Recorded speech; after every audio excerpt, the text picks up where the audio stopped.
आज हम फिर आए एक नए वीडियो के साथ Vivekananda call to the nation chapter 6 religion and ethics.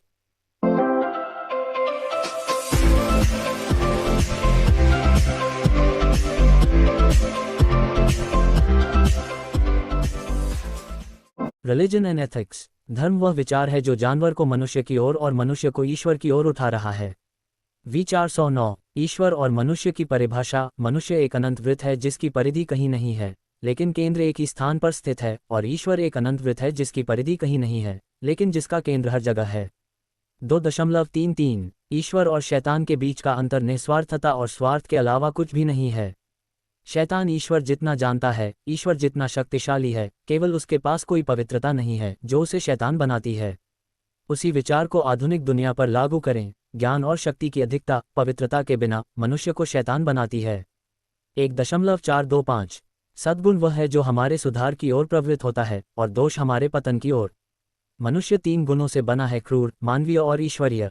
जो आप में दिव्यता बढ़ाता है वह सद्गुण है, और जो आप में क्रूरता बढ़ाता है वह बुराई है। आपको क्रूर प्रकृति को मारना चाहिए और मानव बनना चाहिए, अर्थात प्रेमपूर्ण और परोपकारी। तुम्हें उसे भी पार करके शुद्ध आनंद बनना होगा, सच्चिदानंद, अग्नि बिना जले, अद्भुत प्रेम में, लेकिन मानव प्रेम की कमजोरी के बिना, दुख की भावना के बिना। V.112। निस्वार्थता ही ईश्वर है। कोई व्यक्ति सिंहासन पर, सोने के महल में रह सकता है और पूरी तरह से निस्वार्थ हो सकता है, और फिर वही ईश्वर में है। दूसरा झोपड़ी में रह सकता है और कपड़े पहन सकता है और दुनिया में उसका कुछ भी नहीं है, फिर भी यदि वह स्वार्थी है तो वह दुनिया में तीव्रता से विलीन हो गया है। 1.87। पहला संकेत कि आप धार्मिक हो रहे हैं यह है कि आप हंसमुख हो रहे हैं। जब कोई व्यक्ति उदास होता है तो वह अपच हो सकता है, लेकिन ये धर्म नहीं है। दुख पाप के कारण होता है और किसी अन्य कारण से नहीं। बादल चेहरे से क्या काम है? भयानक है। यदि आपका चेहरा धुंधला है तो उस दिन बाहर न जाएं, अपने आप को अपने कमरे में बंद कर लें। आपको इस बीमारी को दुनिया में फैलाने का क्या अधिकार है? 1.264-65। क्या तुम संसार के इतिहास से नहीं जानते कि भविष्यद्वक्ताओं की सामर्थ्य कहाँ है? कहाँ था? बुद्धि में। क्या उनमें से किसी ने दर्शनशास्त्र पर, तर्क के सबसे जटिल अनुपातीकरण पर कोई अच्छी किताब लिखी है? उनमें से एक नहीं। वे केवल कुछ शब्द बोलते थे। मसीह की तरह महसूस करो और तुम मसीह बनोगे, बुद्ध की तरह महसूस करो और तुम बुद्ध बनोगे। यह महसूस करना ही जीवन शक्ति है, जिसके बिना कोई भी बौद्धिक गतिविधि ईश्वर तक नहीं पहुंच सकती। 2.307। एक शब्द में, वेदांत का आदर्श मनुष्य को वैसे ही जानना है जैसे वह वास्तव में है, और यही उसका संदेश है कि यदि आप अपने भाई मनुष्य, प्रकट ईश्वर की पूजा नहीं कर सकते तो आप ऐसे ईश्वर की पूजा कैसे कर सकते हैं जो अव्यक्त है? 2.325-26। यदि तुम वास्तव में शुद्ध हो तो तुम अशुद्ध को कैसे देखते हो? क्योंकि जो भीतर है वह बाहर है। हम अशुद्धता को अपने अंदर रखे बिना नहीं देख सकते। यह इनमें से एक है, वेदांत के व्यवहारिक पक्ष, और मुझे आशा है कि हम सभी इसे अपने जीवन में ले जाने का प्रयास करेंगे। 11.327। आपका ईश्वरत्व स्वयं ईश्वर का प्रमाण है। यदि आप भविष्यवक्ता नहीं हैं तो ईश्वर के बारे में कभी भी कुछ भी सच नहीं हुआ है।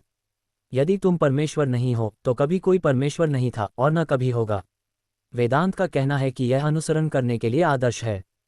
हम में से हर एक को भविष्यवक्ता बनना होगा, और आप पहले से ही हैं। ही जाने, कभी मत सोचो कि आत्मा के लिए कुछ भी असंभव है। ऐसा सोचना सबसे बड़ा विधर्म है। यदि पाप है तो यह एकमात्र पाप है ये कहने के लिए कि आप कमजोर हैं या अन्य कमजोर हैं। 2.308। वेदांत कहता है ऐसा कुछ भी नहीं है जो ईश्वर नहीं है। जीवित ईश्वर आपके भीतर है, और फिर भी आप चर्च और मंदिर बना रहे हैं और सभी प्रकार की काल्पनिक बकवास पर विश्वास कर रहे हैं। पूजा करने वाला एकमात्र ईश्वर मानव शरीर में मानव आत्मा है। बेशक सभी जानवर मंदिर भी हैं, लेकिन इंसान सबसे ऊंचा है, मंदिरों का ताजमहल। अगर मैं उसमें पूजा नहीं कर सकता तो किसी अन्य मंदिर का कोई फायदा नहीं होगा। 11.321। धर्म का रहस्य सिद्धांतों में नहीं बल्कि व्यवहार में है। अच्छा होना और अच्छा करना, यही पूरा धर्म है। वह नहीं जो प्रभु प्रभु चिल्लाता है, बल्कि वह जो पिता की इच्छा पूरी करता है। V.245। जो कुछ भी आध्यात्मिक, मानसिक या शारीरिक कमजोरी लाता है उसे अपने पैरों की उंगलियों से न छुएं। धर्म उस प्राकृतिक शक्ति की अभिव्यक्ति है जो मनुष्य में है।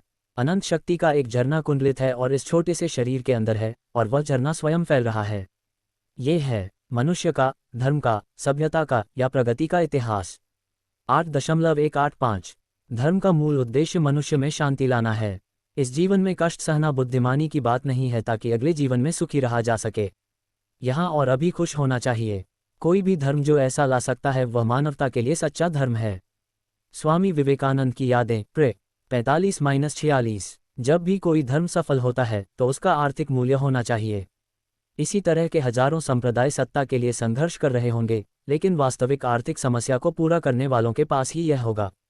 आदमी पेट से निर्देशित होता है, वह चलता है और पेट पहले जाता है और सिर बाद में। क्या तुमने वह नहीं देखा? सिर को पहले जाने में काफ़ी समय लगेगा। जब बच्चों के सपने गायब होने लगते हैं और आप चीज़ों को वैसे ही देखना शुरू कर देते हैं जैसे वे हैं, तो सिर चला जाता है। बस जब सिर पहले जाता है तो आप बाहर जाते हैं। 1.454-55 धर्म मेटा भौतिक दुनिया की सच्चाइयों से उसी तरह निपटता है जैसे रसायन विज्ञान और अन्य प्राकृतिक विज्ञान भौतिक दुनिया की सच्चाइयों से निपटते हैं। रसायन शास्त्र सीखने के लिए जो किताब जरूर पढ़नी चाहिए वह प्रकृति की किताब है। जिस किताब से धर्म सीखना है वह आपका अपना मन और दिल है। ऋषि अक्सर भौतिक विज्ञान से अनभिज्ञ होते हैं क्योंकि वह गलत किताब पढ़ते हैं, भीतर की किताब, और वैज्ञानिक अक्सर धर्म से अनभिज्ञ होता है क्योंकि वह भी गलत किताब पढ़ता है, बिना किताब के। V.81 आपको इस दुनिया में कई व्यक्ति मिलेंगे जो कहेंगे, मैं धार्मिक बनना चाहता था, मैं महसूस करना चाहता था ये बातें, लेकिन मैं सक्षम नहीं हूँ, इसलिए मैं किसी भी बात पर विश्वास नहीं करता। पढ़े लिखे में भी आपको ये मिल जाएंगे। बड़ी संख्या में लोग आपको बताएंगे, मैंने जीवन भर धार्मिक होने की कोशिश की है, लेकिन इसमें कुछ भी नहीं है। उसी समय आपको ये घटना मिलेगी। मान लीजिए कि एक आदमी एक रसायनज्ञ है, एक महान वैज्ञानिक व्यक्ति है, आकर तुमसे ये कहता है। अगर आप उससे कहेंगे, मैं रसायन शास्त्र के बारे में कुछ नहीं मानता क्योंकि मैंने अपनी पूरी जिंदगी एक रसायनज्ञ बनने की कोशिश की है और इसमें कुछ भी नहीं मिला है, तो वह पूछेगा, आपने कब कोशिश की? जब मैं बिस्तर पर गया तो मैंने दोहराया, हे रसायन शास्त्र, मेरे पास आओ, और यह कभी नहीं आया। ये बिल्कुल वही बात है। रसायनज्ञ आप पर हंसता है और कहता है, ओह, ये तरीका नहीं है। प्रयोगशाला में जाकर सारे अम्ल क्षार क्यों नहीं ले आए और समय समय पर अपने हाथ क्यों नहीं जलाए? वही तुम्हें सिखा देता। क्या आप धर्म के साथ भी यही परेशानी उठाते हैं? प्रत्येक विज्ञान की सीखने की अपनी पद्धति होती है और धर्म को भी उसी प्रकार सीखना होता है। V.14-15 यूरोप भौतिक ऊर्जा की अभिव्यक्ति का केंद्र 50 वर्षों के भीतर धूल में मिल जाएगा यदि वह अपनी स्थिति बदलने, अपनी जमीन बदलने और आध्यात्मिकता को अपने जीवन का आधार बनाने के प्रति सचेत नहीं है। और जो यूरोप को बचाएगा वह उपनिषदों का धर्म है। 1897 में स्वामी जी द्वारा लिखित 111.159। हम मानव जाति को उस स्थान पर ले जाना चाहते हैं जहां न तो वेद हैं, न बाइबल, न कुरान, फिर भी यह वेदों, बाइबल और कुरान में सामंजस्य बिठाकर किया जाना चाहिए। मानव जाति को यह सिखाया जाना चाहिए कि धर्म की विविध अभिव्यक्तियां हैं, जो कि है एकता, ताकि प्रत्येक वह रास्ता चुन सके जो उसके लिए सबसे उपयुक्त हो। V.416 नैतिक बनो, बहादुर बनो, एक हृदय संपूर्ण व्यक्ति बने, सख्ती से नैतिक, हताशा के प्रति बहादुर। धार्मिक सिद्धांतों के साथ अपने सिर को परेशान न करें। काय केवल पाप करते हैं, बहादुर कभी नहीं, नहीं, मन में भी नहीं। V.3 नैतिकता की एकमात्र परिभाषा ये दी जा सकती है, जो स्वार्थी है वह अनैतिक है और जो निस्वार्थ है वह नैतिक है। 1.110 एक आदमी सुंदर भाषा और सुंदर विचार बोल सकता है, लेकिन वे लोगों को प्रभावित नहीं करते। दूसरा आदमी न तो सुंदर भाषा बोलता है और न ही सुंदर विचार, फिर भी उसके शब्द मंत्रमुग्ध कर देते हैं।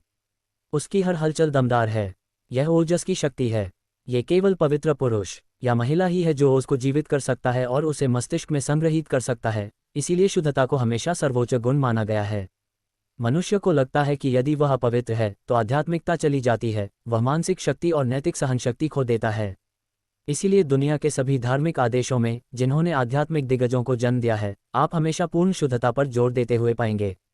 1.169-70 नैतिकता हमेशा कहती है, मैं नहीं, बल्कि तुम इसका आदर्श वाक्य है। स्वयं नहीं, बल्कि गैर स्व व्यक्तिवाद के व्यर्थ विचार, जिनसे मनुष्य तब चिपक जाता है जब वह इंद्रियों के माध्यम से उस अनंत शक्ति या उस अनंत आनंद को खोजने की कोशिश कर रहा होता है, को नैतिकता के नियमों को छोड़ना पड़ता है। आपको अपने आप को अंतिम स्थान पर रखना होगा और दूसरों को आपके सामने रखना होगा। इंद्रियां कहती हैं, पहले खुद नैतिकता कहती है, मुझे खुद को आखिरी रखना चाहिए। इस प्रकार सभी कोड नैतिकता इस त्याग पर आधारित है, भौतिक स्तर पर व्यक्ति का विनाश, निर्माण नहीं। उस अनंत को भौतिक स्तर पर कभी अभिव्यक्ति नहीं मिलेगी, न ही यह संभव या सोचने योग्य है। 2.62-63 उपयोगितावादी मानव पुरुषों के नैतिक संबंधों की व्याख्या नहीं कर सकते, क्योंकि सबसे पहले हम उपयोगिता के विचारों से कोई नैतिक कानून प्राप्त नहीं कर सकते। उपयोगितावादी चाहता है कि हम अनंत के बाद संघर्ष को छोड़ दें, जो कि अतिकामुक के लिए पहुंच रहा है, अव्यवहारिक और बेतुका है, और एक ही सांस में हमें नैतिकता अपनाने और समाज के लिए अच्छा करने के लिए कहता है। हमें भला क्यों करना चाहिए? अच्छा करना एक गौण विचार है। हमारे पास एक आदर्श होना चाहिए। नैतिकता स्वयं साध्य नहीं, साध्य का साधन है। यदि अंत नहीं है तो हमें नैतिक क्यों होना चाहिए? मैं अन्य पुरुषों के लिए अच्छा क्यों करना चाहिए और उन्हें घायल नहीं? यदि खुशी मानव जाति का लक्ष्य है तो मुझे खुद को खुश और दूसरों को दुखी क्यों नहीं करना चाहिए? क्या मुझे रोकता है? दूसरे स्थान पर उपयोगिता का आधार बहुत संकीर्ण है। उपयोगितावादी सिद्धांत केवल वर्तमान सामाजिक परिस्थितियों में ही काम कर सकते हैं। उसके आगे उनका कोई मोल नहीं। लेकिन एक नैतिकता, एक नैतिक संहिता जो धर्म और आध्यात्मिकता से ली गई है, के दायरे में संपूर्ण अनंत मनुष्य है। ये व्यक्ति को लेता है, लेकिन इसके संबंध अनंत से हैं, और यह समाज को भी लेता है, क्योंकि समाज और कुछ नहीं बल्कि एक साथ समूहीकृत इन व्यक्तियों की संख्या है।